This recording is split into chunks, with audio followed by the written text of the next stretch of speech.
last in the session, but still I think I could take you from the base to the other aspect of what do you say, security aspect. This is the map I would like to show about, where you talk about the distance from Beijing to the present Gwadar. It's around 8,400 miles. But if you go by the land route and by this way, it would be somewhere about 3,800 miles. So this shows the impact or the importance of this, what do you say, the arrangement why China wants CPEC and why Pakistan becomes very, very important. So here is the general information. It's a US 60 billion project, and it bypasses the Strait of Malacca and dramatically shortens the time it will take for Chinese goods to reach Africa and Middle East. So here Gwadar port was initially will be expanded, and we will be having ships with a tonnage of 70,000. If you look at the international trade, that it becomes very, very important. The tonnage is important. What are the ships that are going to unload and loaded becomes very, very important. So Gwadar, which we generally say is smaller compared to where are the other international shipping ports, you find that the tonnage would be increasing. So the level of development in this region and the level of the movement of the ships would be increasing. Looking at the strategic position of this Gwadar, this becomes very, very important, not only from the strategic point of view or security point of view from Pakistan, but also from Indian perspective. Then you have 10.6 billion worth of transportation infrastructure, and so far 6.1 billion has been allocated according to some reports. Here, when you look at CPEC, Pakistan thinks it has a reliable friend in China, but how far China thinks Pakistan a reliable friend is something to be looked at. So this is again one more map, so that it gives you an idea what's happening. The package includes improved road, rail, pipeline links between the Arabian Sea and China's northwest. And one of the important aspects we have to remember is China has in the western region only 6% of its population. So how this helps, as the first speaker in the first session has spoken about, what would the repercussion, what happens, what would be the backlash if something goes wrong. And in 2018, while responding to a query, an Indian MEA spokesperson said that no country, that is from the Indian perspective, can accept a project that ignores its core concerns and sovereignty and territorial integrity. So here we are showing the map where you have this in POK, which we will consider part of India. And the other thing is, when you talk of international projects, one important aspect, it should be universally recognized based on international norms, good governance, rule of law, openness, transparency, equality, and must be pursued in a manner that respects sovereignty and internal integrity. So in some circle, it becomes a big issue whether the economic aspect should be taken or the international or the, what do you say, territorial integrity or sovereignty. So some, when you talk of a pragmatic aspect, they say that economics comes first rather than the territorial integrity. Maybe some, that would be an argument, some of them, especially from the Western media or the people who want to corner India. So how India would be protecting itself or how India would be overcoming this aspect is something to be seen, how the diplomacy of India works. So another aspects which I would want to highlight when you're talking of the security aspects also is the non-traditional aspects. You talk of migration, you talk of disaster management in this region, and also illegal and unregulated fishing in this region. We all know that Arabian Sea, we have more number of fishermen both from the Pakistan area and the Indian state. And already we have many issues when you have this fishing taking place on this Arabian Sea region. Not only we have the international ships, but also the other things which come into it, where generally we wrap up, we don't really make it a big issue. But once this comes into more into picture, where there is more force or pressure coming up, how would India cope up? Does India have the rules and regulations to protect its sovereignty or jurisdiction? This aspect has to be highlighted because this is in a longer process and we have to start.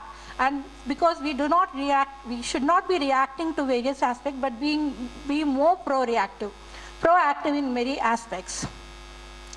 And this comes into focus again recently because recently there was a group on CPEC Joint Working Group on International Cooperation and Coordination that took place in July 21st. And here China and Pakistan have decided to promote cooperation schemes involving third parties in line with existing consensus, including that extending to Afghanistan. This again have been what we discussed in the previous sessions, how Afghanistan is an area where we don't know whether they are actually, consensus government or not. So according to Chinese Foreign Minister, China hopes to push the alignment of the Belt and Road Initiative with the development strategies of Afghanistan, support the extension of the China-Pakistan Economic Corridor to Afghanistan, and share China's development opportunities. This again comes in conflict with India's interest because while China does not accept the POK status, or that it belongs to India, it at least wants Afghanistan to be part of it.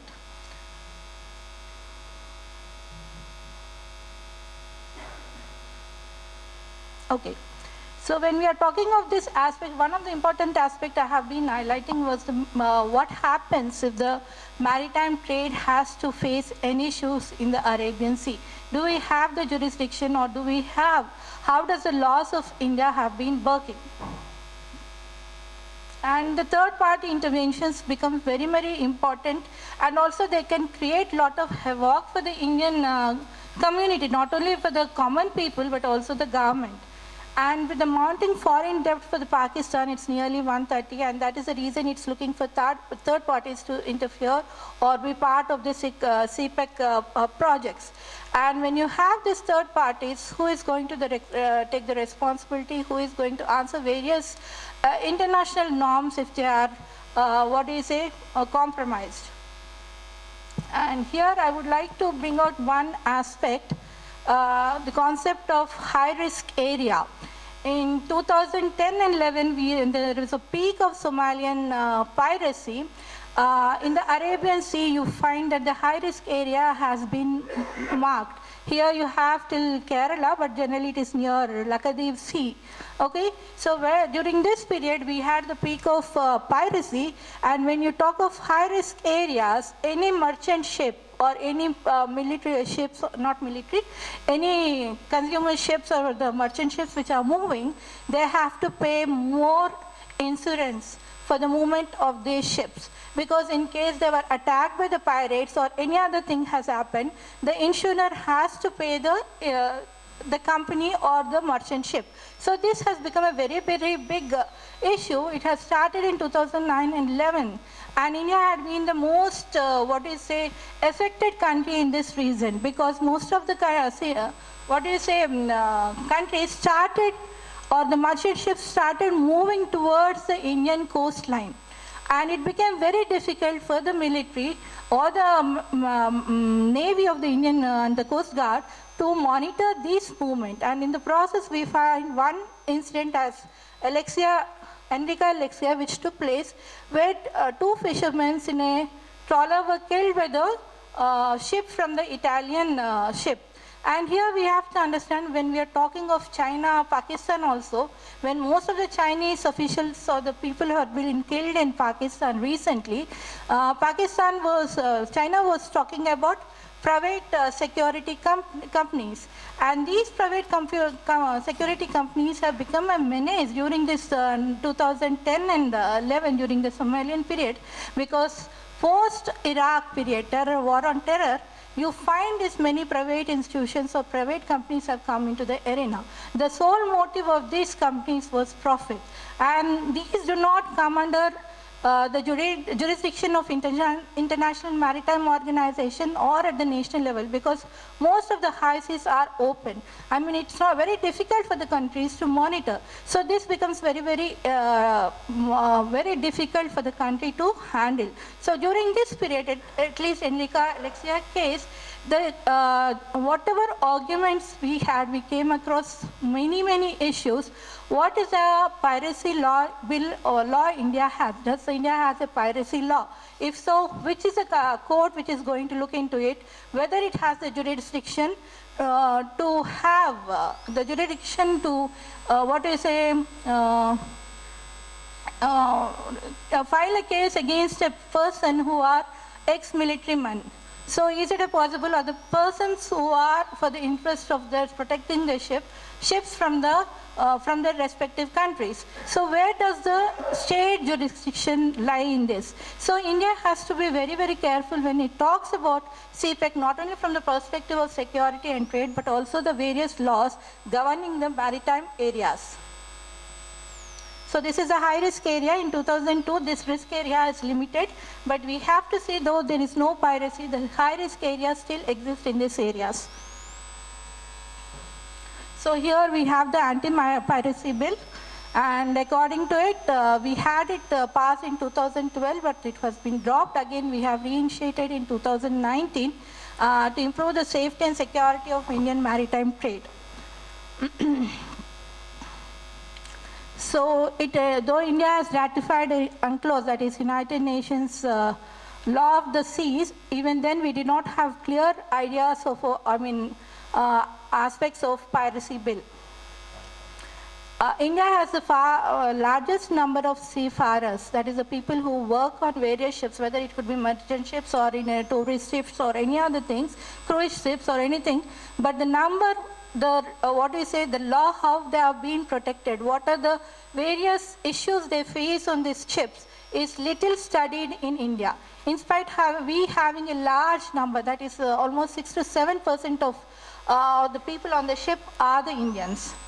Okay. So I would just conclude with this, the geographical applicability of the bill. The exclusive economic zone is defined as the area between 12 and 200 nautical miles of the coast of India. And this bill covers all the areas of sea adjacent to and beyond India's exclusive economic zone. As a result, it will apply to the high seas, which are defined as the waters beyond 200 nautical miles from India. But it will also have to see there would be a contention in this aspect. The debate is whether the bill should cover the EEZ as well. India's sovereignty extends to its territorial sea, which means that all of the country's domestic laws apply in this area. Because India lacks a local law marine policy, prosecuting pirates who are arrested outside of the territorial waters is difficult. Thank you.